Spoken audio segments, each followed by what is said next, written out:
once again. Hey, how are you? Good to see you. You have another book for me? Slowly. I am Catherine Carroll with Caterpillar. Thank you very much. Nice to meet you, Your Excellency. See you Once again. Mr. President. Once again. Once again, Once again. Oh, I saw everybody already. The community greatly values our longstanding partners, suggesting that U.S. investment in the country was more than $60 billion. Quite also are pleased to see India Used in the United States. We were talking about copper demand a decade ago, it will be the traditional warning. I'm very pleased to be here in Washington, D.C. at a very important moment in the relationship between Indonesia and the United States. It's also a great honor for me to be invited here to be amongst you, the business leaders of both the U.S. and of Indonesia. As you know, I'm here invited by the President of the United States of America for, I think, a very important meeting of the Board of Peace. In fact, the first official meeting of the Board of Peace that has been formed to attempt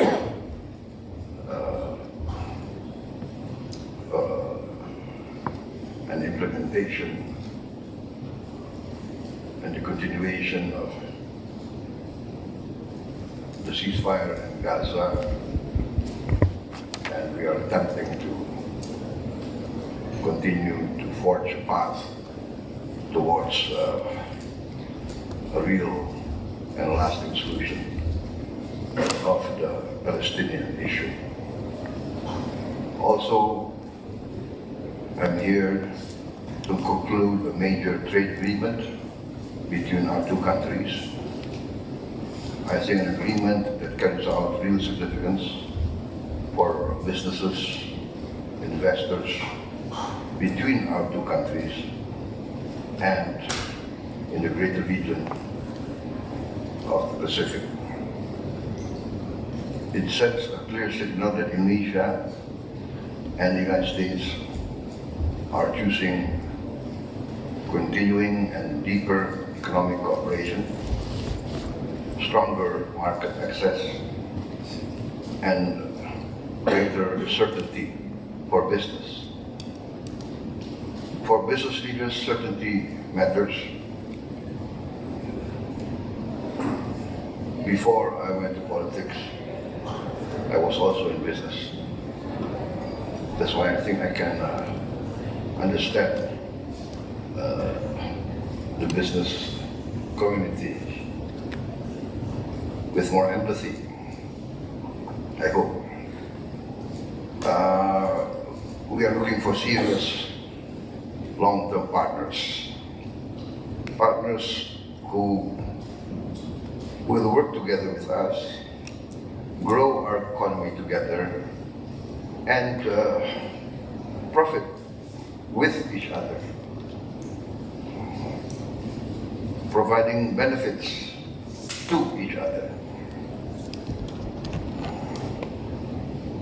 We hope we will find partners who are ready to join us in our continuing attempt to modernize and industrialize.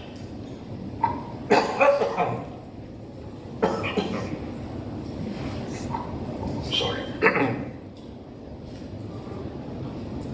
As President of my country, the Republic of Indonesia, my responsibility, I think, is very, very clear. I must ensure the sovereignty of my country. I must ensure good governance.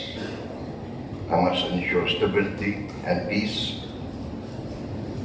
And I must bring real and tangible benefits to my people in the shortest possible time. as is said many times by many wise leaders in history, the hungry stomach cannot wait. A lot of my people are still experiencing difficult situation. Many are still living under the poverty line. Many face hunger. And these are difficulties that we must face and we must overcome. I am of the opinion that difficulties are to be confronted. Difficulties must be solved. Weaknesses must be acknowledged.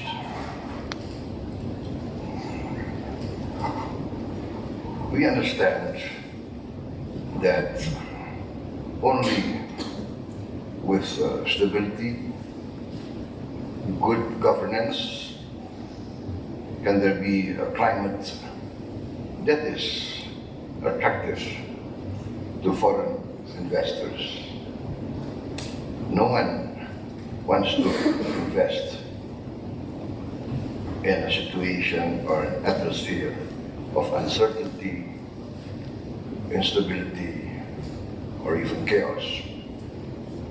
We are very fortunate that Indonesia has enjoyed quite a long period of relative stability, relative peace.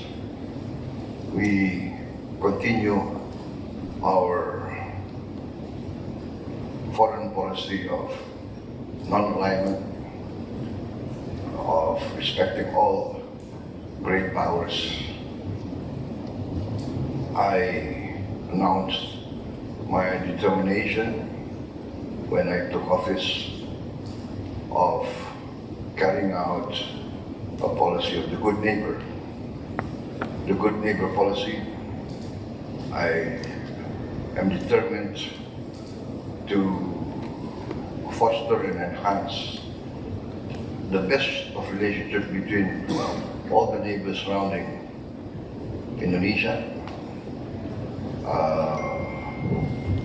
in the near region surrounding us, and also the wider region of East Asia and the Indo-Pacific.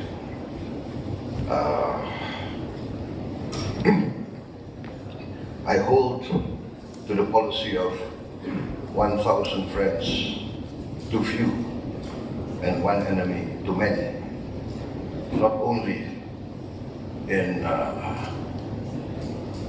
foreign policy but also in my domestic politics.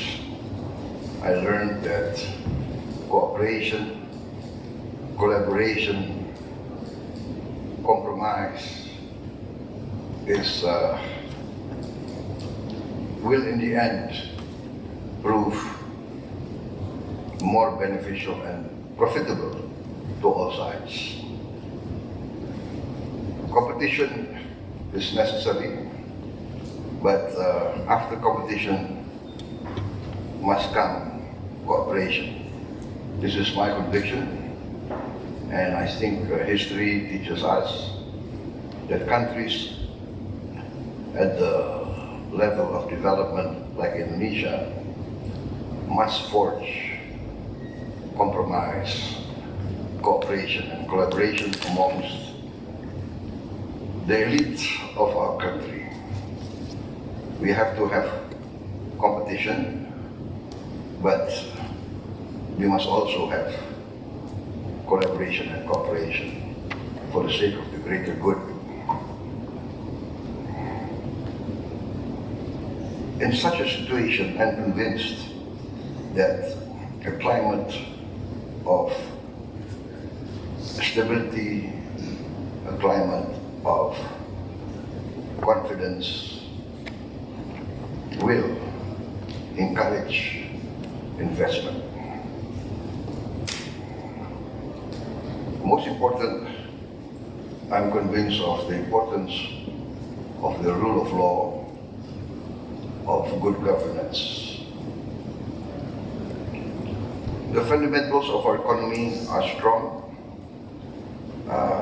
We have maintained fiscal discipline, our inflation under control, I think one of the lowest. Foreign direct investment is also proved to be very sound. We reached 53 billion US dollars last year. And I think this reflects real confidence in our economy with its size, its growth potential, our political stability and the direction of our policies. We are growing at a steady 5% plus, continuing this continued trajectory. And I'm personally convinced that our growth will be much higher this year. The tangible indicators are already showing up. We are moving the economy from the grassroots. Our economic strategy is very focused. First, we want to have the ability to sustain our growth, but we need to control our economy in the sense that we must control the sound use of our natural resources. And this comes to my next point, which I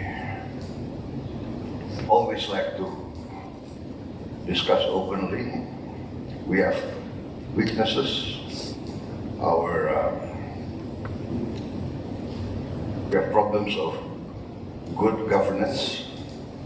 We have problems of corruption. We have problems of weak institutional performance, a lot of smuggling going around, a lot of illegal economic activities, illegal mining, illegal fishing, illegal economic activities such as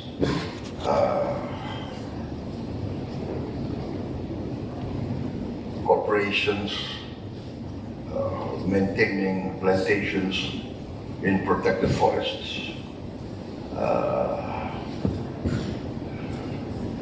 This has been a long time problem, but I choose to face these problems head on.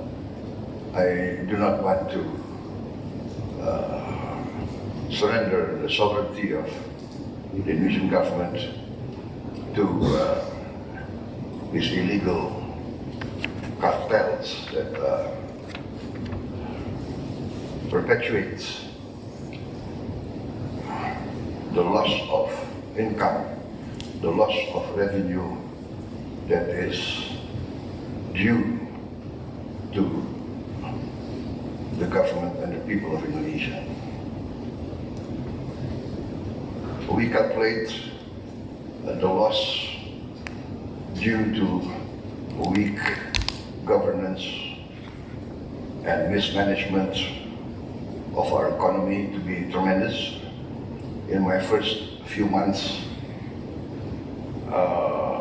taking over the administration, I have saved from the budget of my country around 18 billion US dollars cash from our budget.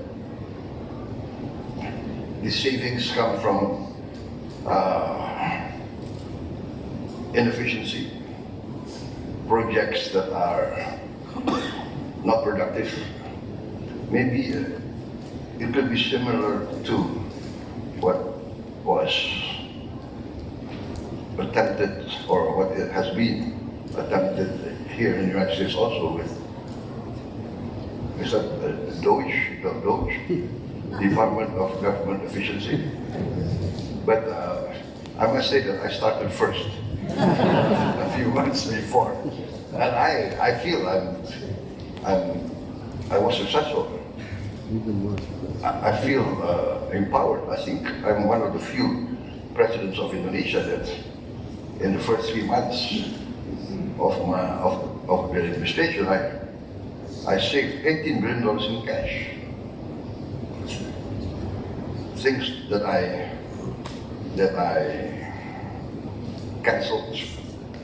For instance, each government institution spent quite a considerable amount of money on ceremonies. You know, is it our culture? If it's our culture, we must acknowledge that it's a weakness on our part. I mean, we spend a lot of money on anniversaries. So each ministry has an anniversary. Each provincial government has an anniversary. Each Kabupaten or district has an anniversary. And can you imagine how many hundreds of ceremonies we have every week, every month, or every region? And so I just canceled. So I said the anniversary should be celebrated inside the office, maybe with a small lunch, perhaps just a takeaway from some restaurant, just to have some rational, you know, rational. Let's think about what we can do for the people. And what is this ceremony? You know, I mean, this was my approach, but I'm determined to, and I did save a lot of money. And we have, apart from ceremonies, we have foreign travel was in the billions of dollars. You know. So I'm trying to cut down foreign travel from government institutions. Everybody wants a study tour to study something outside Indonesia. But I'm saying, look, the problem for Indonesia is very clear, right? There was a study tour studying poverty alleviation in Australia. Australia, I think, is one of the 10 richest countries in the world, right? And what was said was, when they sent a study team there, I learned from my Australian friends, it was around Easter. I mean, Australians being majority Christian, I mean, at Easter they're on holidays. There was no one, these things like this happened. And I'm determined just to, you know, be rational. I got a report that there was a study tour of Indonesian officials going to Japan around the 20th of October. I mean, it was Christmas time. I mean, the things like this, I tried to have rationality. It was not easy in the beginning. In fact, I had demonstrations against me, but I think it was the first time in the history, perhaps of the world, that there was a demonstration against government efficiency. I don't know who was paying for these demonstrations, but I mean, it was pretty sad actually. So we are determined to treat our act. We must do it at all costs, because in my opinion, being wants a foreign investor also in the country. I mean, nobody wants to enter an economy that is full of uncertainty, that there is no confidence in the legal processes and law enforcement. It's, I think this is one of the most important things, and I think it behooves Indonesian leaders to acknowledge this. And I said that we must have the courage to acknowledge our weaknesses and tackle them. I'm very fortunate in having a good team helping me. I say let's do our best to produce better results for our people, our society. The Indonesian people now, they have access to information at a level never before known in our history. Everybody has gadgets, and information travels very fast. And I'm experiencing I would say the benefit, but also the stress sometimes that many village children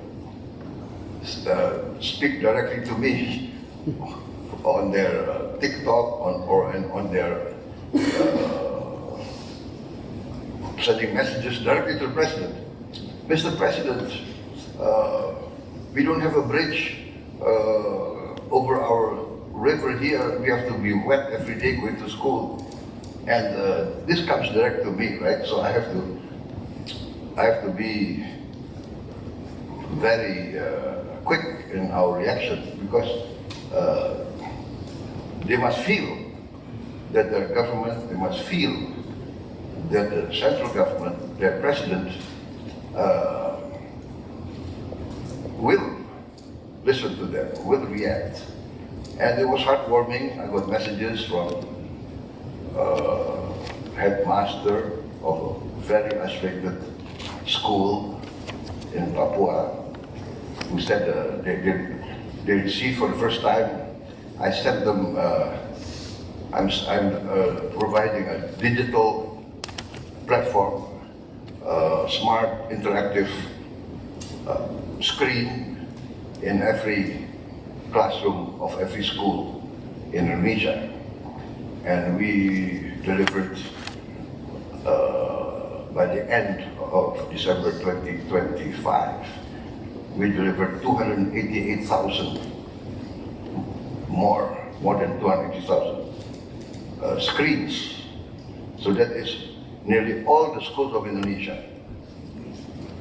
One screen per school, and it will be in one classroom, but this year I intend to add another 3 to every school, so there'll be 4 screens to every school, and my target will be by the end of my term as president, all classrooms in all schools of Indonesia will have this interactive screen, in which, in the software, the entire syllabus of our schools are in the software, can be accessed anytime. And we can also have long distance education, long distance teaching, so that every school of Indonesia, wherever they are, in the most isolated island, in the most isolated mountain, they will have access to the best knowledge, the best education they can get. Where there are no teachers, we will have a central studio of the best teachers of Indonesia teaching through long distance. So this is what we call the digitalization of Indonesian education, and we're going very serious about this. So this also, for instance, and I can, from Jakarta, I can see any classroom in any part of Indonesia, and I can see if the teacher is there or the teachers are there. What is the mood of the children? And I'm very impressed now that very, very fast the children and the parents and the teachers are all enthusiastic about this. And this is truly heartwarming for me to see the quick results of this program.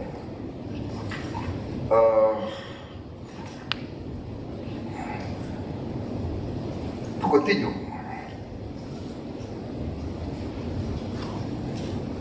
we are seeing results now, and we are now continuing with a lot of reforms. For instance, we have just formed our new sovereign wealth fund. All our state-owned assets we have consolidated into investment agency, investment fund, which we call Danantara. And it's now headed by the Minister of Investment, who concurrently is the head of our new sovereign wealth fund. They've been in operation, I think, nearly exactly 1 year. Exactly 1 year. Yeah. Not yet 1 year. 24th February. 24th of February, which is a few days from now, we established the sovereign wealth fund. And you see the head has lost a lot of hair.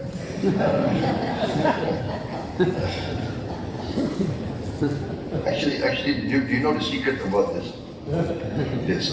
We call it kopiah. The secret is actually, this was designed to hide leaders whose head are balding. So if I open my kopiah, you will see I'm also balding.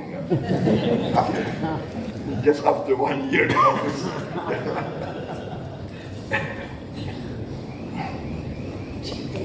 So, yes, we are open.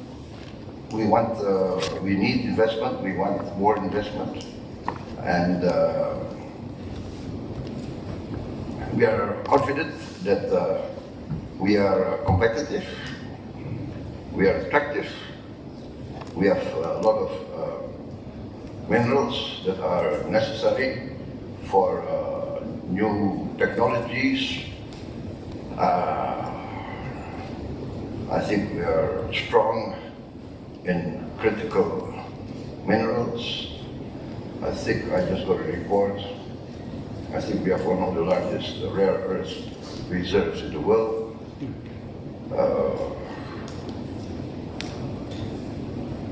We are going ahead with processing, downstream industries, and I think Danantara will be a key engine for this move.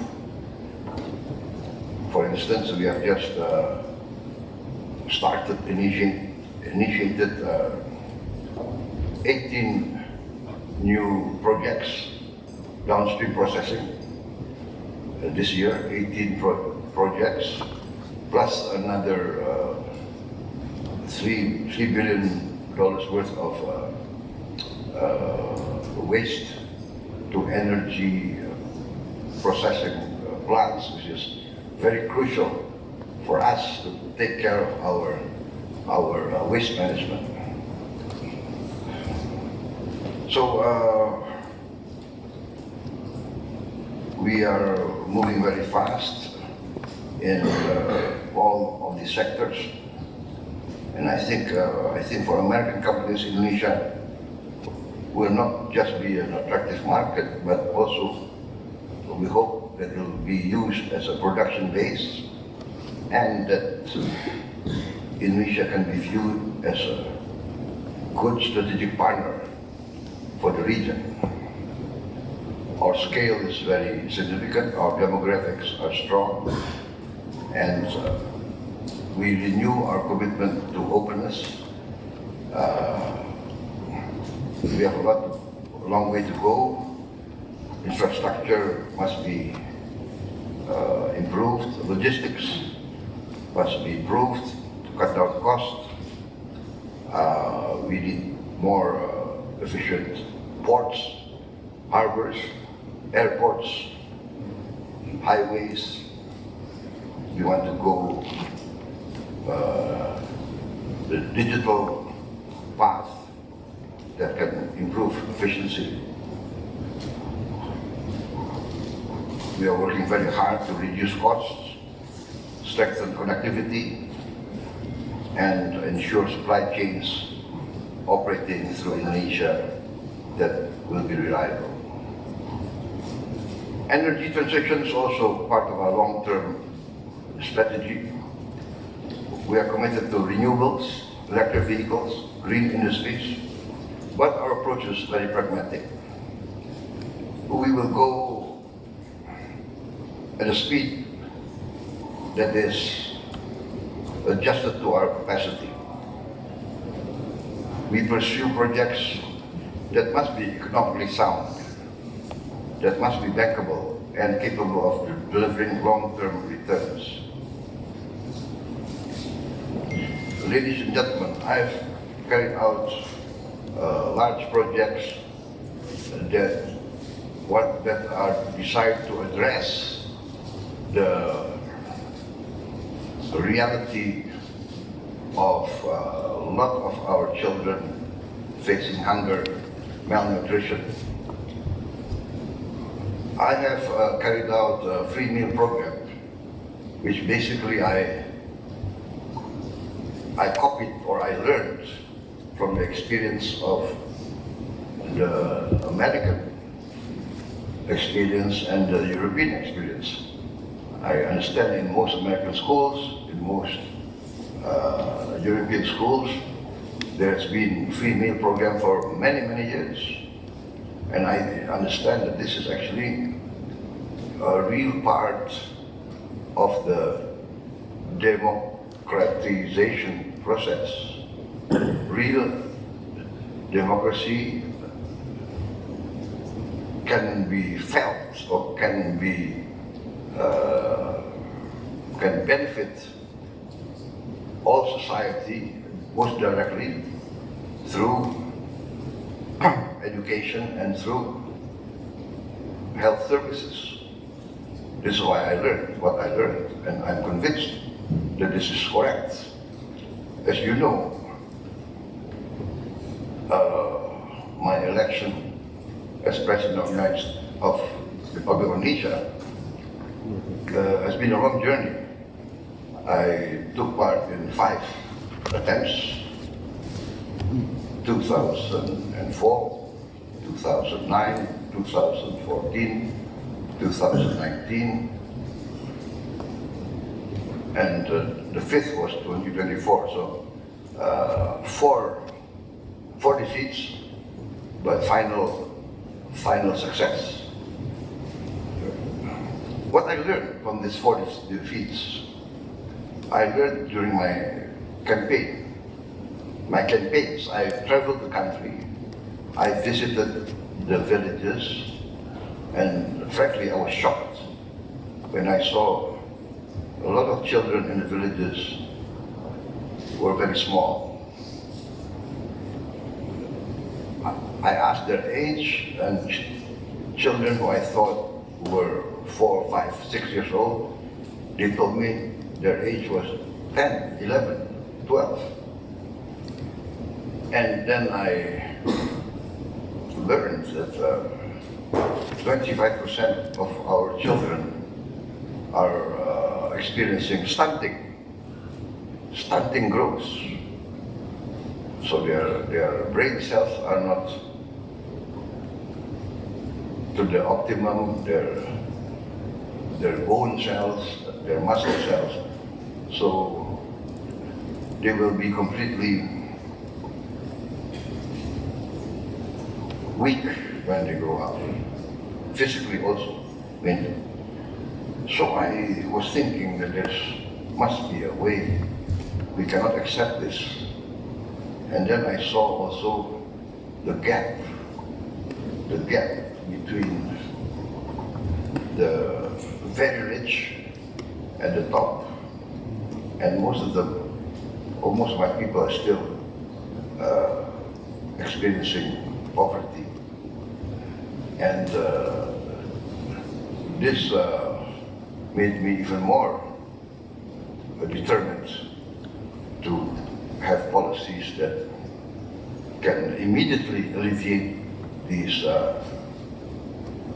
matters.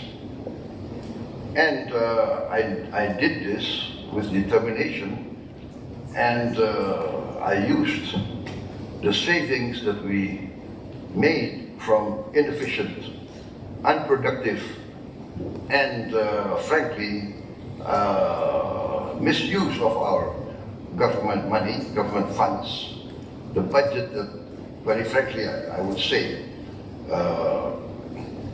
has, and had we not carried out strict efficiency, would have evaporated, being part of the corruption that we faced. So this money that I saved would have evaporated to corruption. And this is the money that I used to reallocate to these programs. So I've been accused of being spending recklessly, etc. No, this is reallocation of resources. And by the way, I met, after a few months of my program, I met some leaders from the Rockefeller Institute from the United States who came to Jakarta to study our free lunch program, free meal program, and they told me that this was the wisest choice, the best investment that any country could have made, because for every dollar spent in free meals for the children, the return is, according to the Rockefeller Institute, the return is at least $7 in the near term, but could, in the long term, provide a return up to 35 times.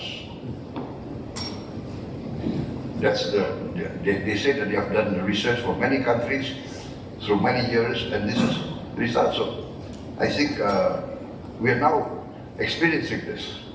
Some of the members of Apindo came to me a few, I think last week, and they said this, January was the highest domestic consumption for many, many years. I think for the last 10 or 15 years, domestic consumption in January was the highest, and they tell me their experience is because of the free meal program.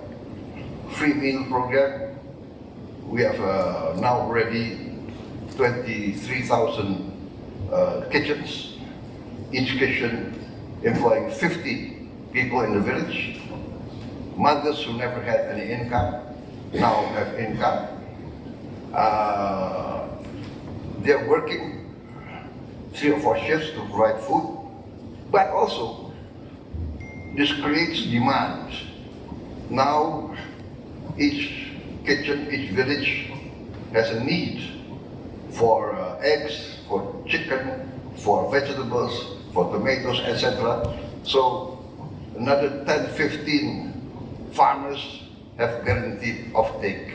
And this results in a multiplier effect, which is creating some sort of boom from the bottom. So this encourages us. And I think this also guarantees or enhances social and political stability. We understand that employment is critical and very important. And this creates real employment, real demand. Now production of nearly all agricultural goods are very high. Now we have achieved the highest rice production in the history of the Republic of Indonesia. On all commodities now we are nearly self-sufficient, except for a few. So, ladies and gentlemen, I can go on and on about our achievements in the first year, but I think I will cut down my short remarks, because as you know, if you give a political leader a microphone, he tends to not want to stop. I think this. So I've met many American business leaders, even the short time that I've been here. Now I'm meeting you. I'm very optimistic. We want to see American companies as strategic partners, and I think I've proven. I think a lot of the long-term players and participants in our economy, I think, will testify how the Indonesian government and myself also continuing in that tradition. We have always tried to protect our investors. We have always tried to be a good host and try to produce the best atmosphere for our investors. And the US is one of our strongest partners. We can never forget that the United States supported our independence struggle. Basically, the United States intervened on our side during our War of Independence, and that can never be forgotten in our history. Many times the United States intervened, helping Indonesia in the critical times. So that I also tell the younger generation of Indonesians to not forget the role that the United States played in the birth of our nation, politically and also economically. In the beginning and in critical times, the United States supported us.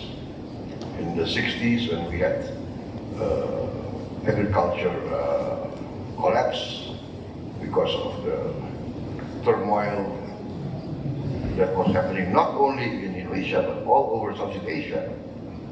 In the 60s, the United States came to us providing relief. I still remember, I think it was called PL 480. It was very important for us, significant.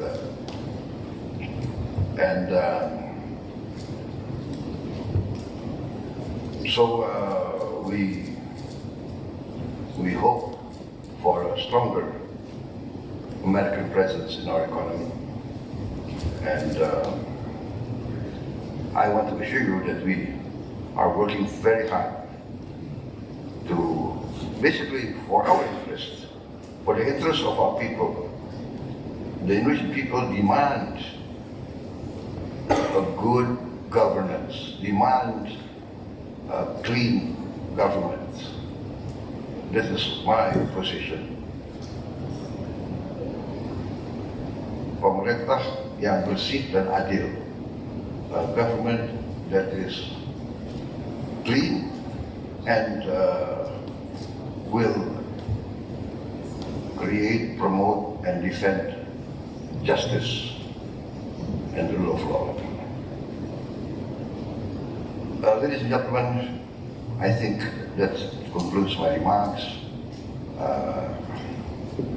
I apologize for maybe taking too much of the time allocated to me, but I conclude with the hope that relations between the US and Indonesia will continue to be good and we will flourish together. I believe that what I learned from American entrepreneurs is let's make money together, right? Win-win, win-win, everybody makes profit. It should be win-win and everybody benefit. With benefit, prosperity.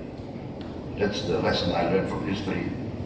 Prosperity comes from good governance, clean governance. Prosperity comes from stability. Stability comes from a satisfied people. They are satisfied because they have confidence in their leaders. So, please come to Indonesia. Thank you very much.